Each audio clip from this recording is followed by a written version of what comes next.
Clapperboard the shattered whisper, I used to think ghost stories were just campfire tales, rumors. Shadows, things people made up to make the night feel alive, but this one's real, because it happened to me. It was a dare, just me and my buddy Ethan, standing outside the old Holloway farmhouse, 30 miles outside Austin, Texas. Everyone in town said the place was cursed, that the family vanished overnight back in the 60s. No one ever went back. Ethan looked at me, flashlight in hand, grin wide.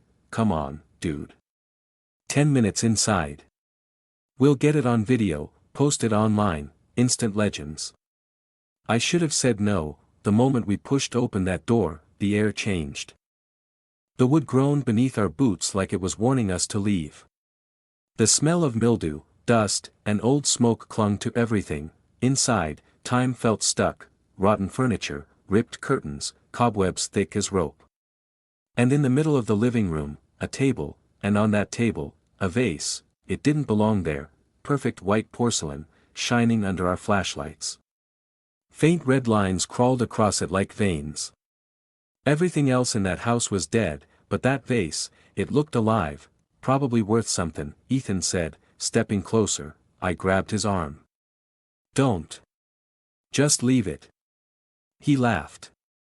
Relax, man. It's a freaking vase. The second he picked it up, the temperature dropped.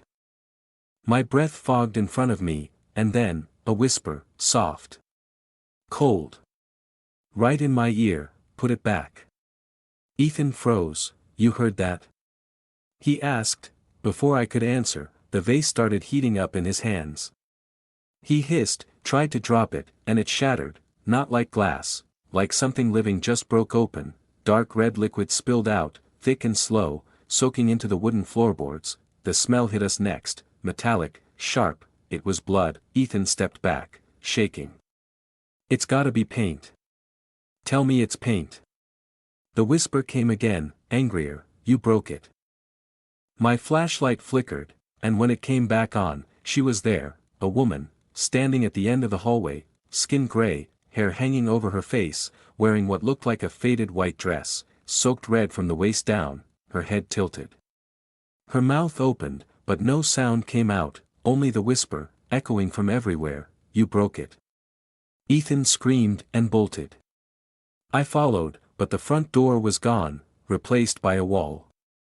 The whole house was shifting around us, groaning, breathing. He turned to run the other way, and something grabbed his leg, pulled him into the dark. His screams cut off like someone flipped a switch, and then silence. I was standing alone in the living room again. The table was back, the vase was there, whole, spotless. I stepped closer, and in its reflection, I saw two faces, mine and Ethan's, mouth open in a silent scream. I ran until I hit the road. I don't remember how I got there. No one believed me. They said Ethan just ran off, that I was in shock, but I still hear it sometimes, when the house creaks at night. When the wind gets too quiet, that same whisper, you broke it. Now it's your turn. And somewhere in the dark, I swear I can hear porcelain cracking. It's been 6 months since that night at the Holloway farmhouse, 6 months since Ethan vanished, 6 months since I swore I'd never set foot near that place again, but some things don't stay buried. It started small, a sound at night, a faint tink. Tink. Like porcelain tapping glass, then came the whispers. Faint at first, then clearer. You broke it. Every time I turned on the lights, it stopped. Every time I turned them off, it came back. The sheriff said Ethan ran off. His parents moved away, but I knew better, because every night, I saw that same white vase, in my dreams, whole. Waiting, and then one night, I woke up, and it wasn't in my dream anymore. It was on my kitchen table, perfect. Clean. Red veins crawling across its surface like fresh scars. I backed away, heart pounding. I hadn't brought it here. I knew I hadn't. My hands were shaking so bad, I almost dropped my phone trying to call someone, anyone. The moment I looked away, the vase moved, just a few inches, but it moved. Then came the smell. Iron. Blood, and behind me, footsteps. I spun around, no one there. The air felt heavy, electric, like a thunderstorm about to break. The vase cracked, once, twice, then it split open, and something fell out, a tooth. Human, then another, and then, a hand. Gray, shaking, crawling out of it like something being born wrong.